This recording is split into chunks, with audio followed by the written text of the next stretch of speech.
कोपरगाव तालुका police स्टेशनच्या हद्दीमध्ये अवैध धंद्याच्या विरोधात पोलिसांनी मोहीम उघडून दिनांक 28ला दारूबंदीच्या संदर्भाने कारवाई केल्या। त्याच्यामध्ये 3 रेड आम्ही यशस्वी केलेले आहेत।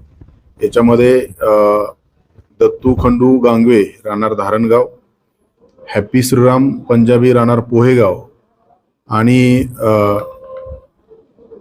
निलेश ताराचंद ब्राह्मणे राहणार चासनळी या तिघांच्या विरोधामध्ये दारूबंदी विरोधी कायद्या अनुषंगानं गुन्हा दाखल करून मुद्देमाल जप्त केलेला आहे। एकूण हा जो मुद्देमाल आहे 15,435 रुपये किमतीचा मुद्देमाल आहे। तिघांना ताब्यात घेऊन त्यांच्यावरून मुद्देमाल जप्त करून त्यांच्यावर गुन्हे दाखल केलेले आहे। सदरची कारवाई जिल्ह्याचे सन्माननीय पोलीस अधीक्षक मोमोका सुदर्शन सर, अप्पर पोलीस अधीक्षक माननीय वागचौरे सर आणि उपविभागीय पोलीस अधिकारी शिर्डी विभागाचे अमोल भारती सर यांच्या मार्गदर्शनाखाली पोलीस स्टेशनचे पोलीस उपनिरीक्षक कमलाकर चौधरी, पोलीस कॉन्स्टेबल जयदीप गवारे, किसन सानप, अंबादास वाघ या पोलीस पथकाने केलेले आहे। अवैध धंद्याच्या माध्यमातून चालणारी गुन्हेगारी कुठल्याही पद्धतीने खपवून घेतली जाणार नाही अशा पद्धतीचा एक संदेश या आपल्या माध्यमातून मी देऊ इच्छितो।